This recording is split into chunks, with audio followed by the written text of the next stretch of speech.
Hey guys, I'm Hop with TFBTV, and I have a theory that Ruger is trying to put every other firearms manufacturer out of business. It all started when the original Ruger LCP hit prices so low even Kel-Tec and Taurus couldn't compete. Then they made the AR-556, an affordable entry-level AR with features and quality the budget builder websites couldn't match. The new Wrangler, a low-cost version of the Single 6, looks like it's aimed directly at the Heritage Rough Riders market share. And now they're doing it again, with a pistol variant of the AR-556 that's going to lure a whole bunch of shooters away from the Palmetto State Arms sale page. Ruger's new AR-556 pistol variant is a very basic entry-level AR with just a few frills to justify the barely above bargain bin price tag. The one I have for review is in 5.56 and has a 10.5-inch barrel with a standard profile and a 1/8 twist. It's finished in matte black oxide, which won't resist rust as well as phosphate or nitride, but it's okay. Ask me how I know that. Up front, the AR-556 pistol has a 9-inch free-float M-LOK handguard. It doesn't have anti-rotation tabs, but if it's been properly installed, I don't think it will be a problem. The rail has M-LOK slots on the 3, 6, and 9, and a full-length 1913 rail on top, which is nice for mounting backup irons or weapon light switches. On the other end, the AR-556 is configured with an SBA-3 adjustable pistol brace. For my money, this is still the best brace on the market. Good balance, well proportioned, and very comfortable. It has technically been supplanted by the SBA-4, but I prefer the SBA-3 in looks and ergonomics. The AR-556 pistol is optics ready, which is a marketing term for doesn't come with any sights. I topped the AR-556 with a Vortex Strikefire 2 for this video because it's what I had lying around. Ruger's AR-556 pistol bolt carrier group is a standard mil-spec style M16 carrier. Seems to be of good quality and the gas key is properly staked. The bolt carrier group is oxide finished like the barrel. Again, it isn't nitride, but it's okay. The upper and lower internals are standard mil-spec style parts. The upper has a dust cover and forward assist, which are features you don't really need until you really need them. The gun includes one 30-round PMAG in the box, at least in the states where having fun is still legal. I think the 10.5-inch AR pistol is a great format. You can make a compelling argument in favor of 11.5-inch barrels or 14.5 pinned and welded, or start splitting hairs with the currently in vogue 13.7 pinned and welded, but the undeniable fact remains that shorter ARs are more fun. 10.5 is a good compromise barrel length. It makes for a handy little gun that balances well without taking quite as much of a ballistic hit as a 7.5-inch barrel. One of my favorite toys is a 7.5-inch barreled 5.56 AR pistol, but seriously, 90% of the muzzle energy goes straight into your tender eardrums instead of the target. The AR-556 pistol is also available in 300 Blackout, which would be a great option if you're willing to pay the premium for the ammo. I recently converted that 7.5-inch barreled pistol I talked about earlier to 300 Blackout and regretted it the first time I tried to score some 300 supers at the Cabela's. I don't really clean the guns I review, but for the AR-556 I wiped the shipping grease off the bolt and reapplied M-Pro 7. And I wiped a lot of oil off the exterior of the gun just because it was gross and I didn't want to touch it with my hands or face for the duration of several shooting trips. The Ruger AR-556 pistol is an AR, so it handles like an AR and shoots like an AR. I figure you've either shot an AR before and know exactly what it's like, or you haven't shot one and you have no clue. The trigger on the AR-556 is heavy and gritty, typical for a budget AR or maybe even a little worse. It measures around 9 pounds on my trigger scale. A cynic might say Ruger only made the trigger this bad so they could sell you their Elite 452 trigger kit for $100. Luckily, I'm not a cynic. Out of the box, the AR-556 isn't set up for a sling. The SBA-3 brace has a sling swivel, but you'll need to get some kind of forward sling attachment point. This isn't the softest shooting AR, but most off-the-rack ARs, especially short-barreled ones, are a bit overgassed anyway. Swapping the flash hider for a muzzle brake would make the gun more planted, but the concussion would be onerous.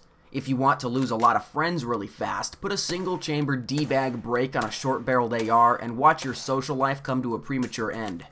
The free-float M-LOK handguard is the same basic one everybody uses on budget ARs these days. It works, you can mount accessories on it, and it should be plenty stable for irons or backup sights. Like with most heavily slotted aluminum rails, it heats up fast.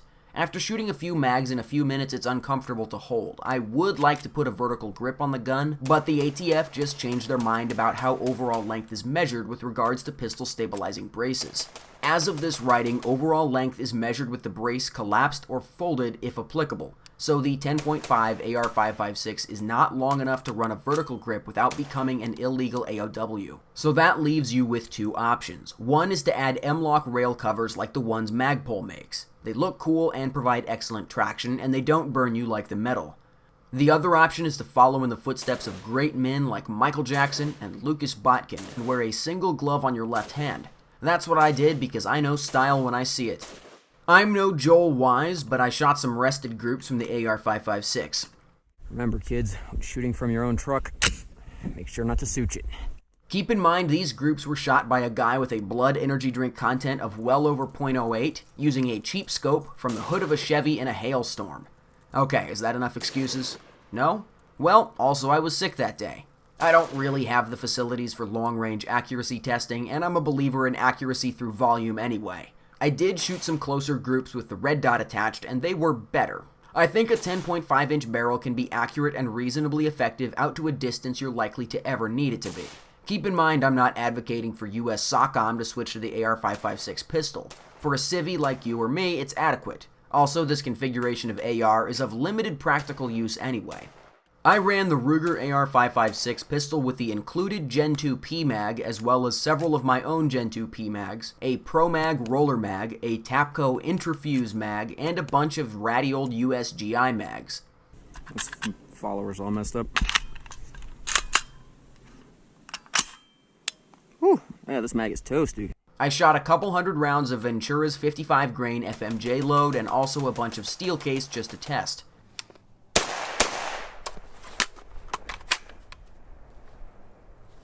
Jam again on steel. I did get a few jams with steel. Two of these were so severe I had to mortar the gun to break them free from the chamber. With the brass case ammo, I had no issues at all. I'm going to declare the reliability of the AR-556 adequate. Would I like to be able to run steel case with no issues? Sure. I'd also like the gun to come with a free EOTech.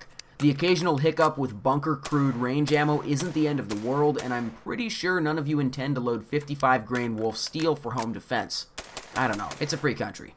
Should you buy an AR-556 pistol? If you want a turnkey AR pistol and you don't want to shell out CMMG Banshee money, yes, you should.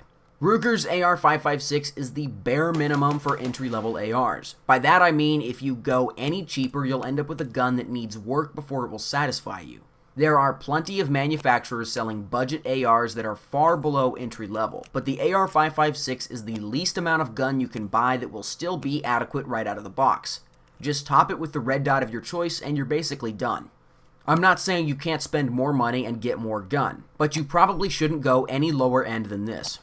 The things you will want to customize on the AR-556 pistol are things you can do on your own, and they're also things that depend on the preferences of the end user. So why pay for a specific accessory when you're definitely going to replace it anyway? Remember, if you're buying this gun with the intention of spending a lot of money improving it, you should probably be buying a higher spec AR to begin with. It's really tempting to replace the charging handle on an AR either with extended latches or ambidextrous latches that are easier to manipulate. But keep in mind that while actually shooting the gun, you won't be using the charging handle that much.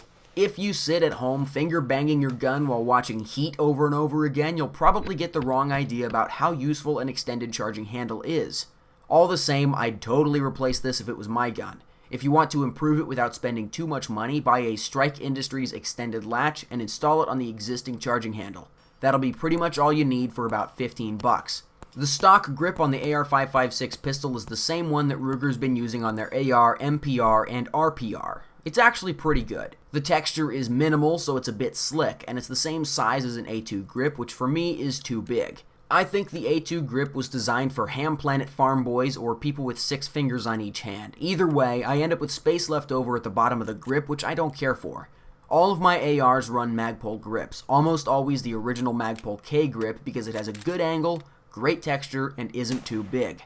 Obviously, this is a matter of opinion, so if you want to, install your grip of choice and call it good. Alright, that's it.